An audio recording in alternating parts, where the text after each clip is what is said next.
Hello welcome to me and my world. അപ്പോൾ നമുക്കിന്ന് കോൺ എങ്ങനെയാണ് ഉണ്ടാക്കുന്നതെന്ന് നോക്കാം. അപ്പോൾ മോള് പറഞ്ഞിട്ടാണ് ഇത് വാങ്ങുന്നതും ഉണ്ടാക്കുന്നതും ഒക്കെ. അപ്പോൾ അതുകൊണ്ട് അതിൻ്റെ ഒരു സന്തോഷം അവൾക്കുണ്ട്.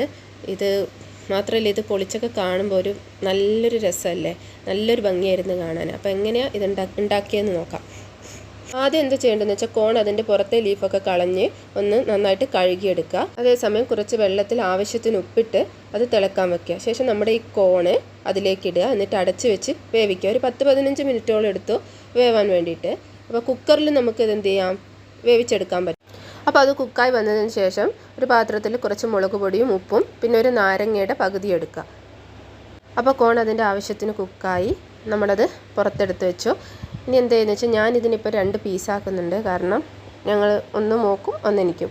അപ്പോൾ ഇതിൻ്റെ മുകളിലേക്ക് നമുക്ക് നേരത്തെ എടുത്ത് വെച്ച മുളക് പൊടിയും ഉപ്പും പിന്നെ നാരങ്ങ നീരും തേച്ച് പിടിപ്പിക്കാം. അപ്പോൾ നാരങ്ങ നന്നായിട്ട് പിഴിഞ്ഞിട്ട് വേണം ഇതിൻ്റെ മുകളിലേക്ക് തേച്ച് പിടിപ്പിക്കാൻ. അപ്പോൾ ഈ നാരങ്ങ നീര് ഇതിന് നല്ലൊരു ടേസ്റ്റ് കൊടുക്കുന്നുണ്ട്. എനിക്കതാണ് ഏറ്റവും ഇഷ്ടമായത്. അപ്പോൾ നാരങ്ങ നീരില്ലെങ്കിൽ എനിക്കിത് അത്ര ഇഷ്ടമാവില്ല എന്നാണ് എനിക്ക് തോന്നുന്നത്. ഓരോരുത്തർക്കും ഓരോ രുചിയാണല്ലോ ഇഷ്ടം. അപ്പോൾ നാരങ്ങ ഇതിന് നല്ലൊരു ടേസ്റ്റ് കൊടുക്കുന്നുണ്ടായിരുന്നു. അപ്പോൾ എല്ലാവരും ഒന്ന് ട്രൈ ചെയ്ത് നോക്കുക. എൻ്റെ വീഡിയോ ഇഷ്ടമായിട്ടുണ്ടെങ്കിൽ ലൈക്ക് ചെയ്യുക, കമൻറ്റ് ചെയ്യുക, സബ്സ്ക്രൈബ് ചെയ്യുക.